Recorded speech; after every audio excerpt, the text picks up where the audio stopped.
Today we're going to learn how to half double crochet. So the first step is to chain 2 and turn your work. So unlike a double crochet, these first 2 chains don't count as our first stitch. So we are going to work into the first stitch here. So yarn over, insert your hook into the first stitch, yarn over, pull it through your stitch, and then yarn over, pull it through all 3 loops. And you've got a half double crochet. So let's do that again. So yarn over, insert your hook into your stitch, pull your yarn through your stitch, and now yarn over and pull your yarn through the 3 loops on your hook.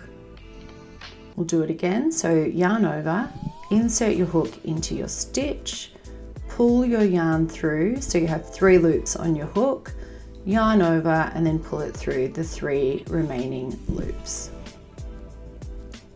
And now you know how to half double crochet.